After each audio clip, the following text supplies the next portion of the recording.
la représentation de l'espace. Non pas celui-ci, plutôt celui que l'on ne voit pas, celui qui nous entoure, celui-ci. L'espace dépend du rendu de la perspective. Ah, la perspective.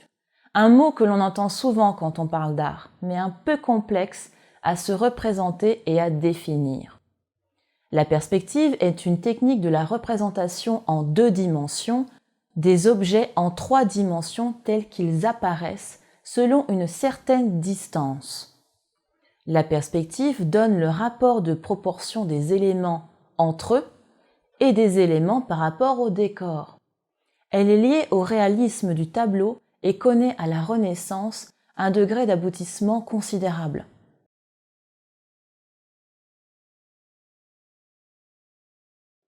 Sachez qu'il n'existe pas un ni 2, mais plusieurs types de perspectives. Il arrive d'ailleurs que plusieurs perspectives soient utilisées dans un même tableau. Nous allons évoquer les 5 perspectives les plus utilisées dans la peinture. L'absence de perspective.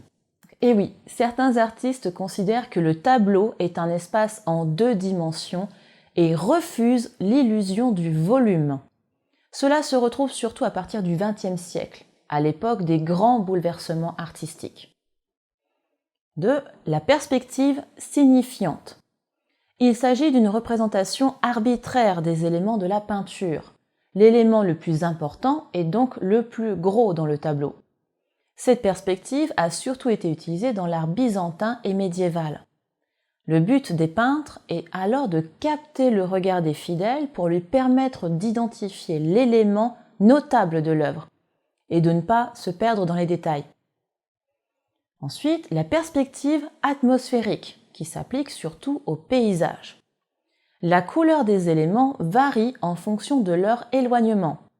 La distance va donc être suggérée par un dégradé de couleur allant progressivement vers le bleu du ciel, d'où l'appellation de cette perspective, atmosphérique ou aérienne.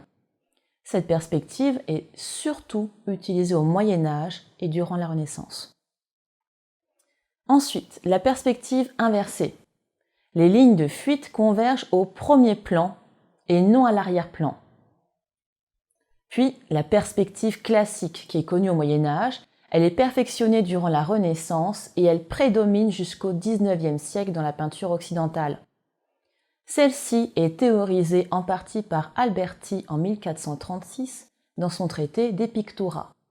L'auteur porte un vif intérêt pour la convergence des lignes et pour le rendu illusionniste des choses représentées. L'humanisme propre à la Renaissance n'est pas étranger à la chose. Il place l'individu au centre de toute réflexion, et celui-ci prend un rôle nouveau en tant que spectateur. Le spectateur est désormais intégré au processus de composition picturale. La taille des éléments est donc proportionnelle à leur éloignement.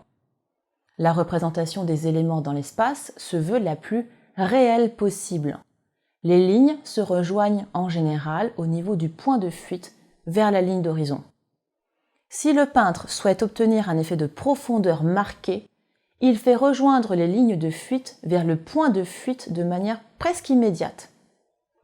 Pour obtenir un effet de profondeur moins accentué, on place le point de fuite hors du cadre de l'image.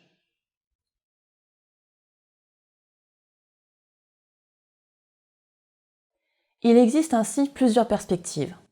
Pour rappel, la perspective est une technique de la représentation en 2 dimensions des objets en 3 dimensions tels qu'ils apparaissent selon une certaine distance. Pour créer cette perspective, le peintre a besoin de lignes. Les lignes permettent de dessiner puis de peindre. Elles sont primordiales. C'est un tracé utile pour l'exécution plastique de la peinture. Et nous, en tant que spectateurs, nous en avons besoin pour lire l'œuvre. Notre œil nous guide. Gardez toutefois à l'esprit que nous n'avons pas toutes et tous les mêmes sensibilités, les mêmes manières de voir physiquement les choses. Aussi, ne soyez pas étonnés si une autre personne voit d'autres éléments en premier que vous. Vous pouvez d'ailleurs comparer ce que vous voyez différemment de la personne à côté de vous. Cela vous donnera une lecture complémentaire et une discussion intéressante sur une œuvre d'art.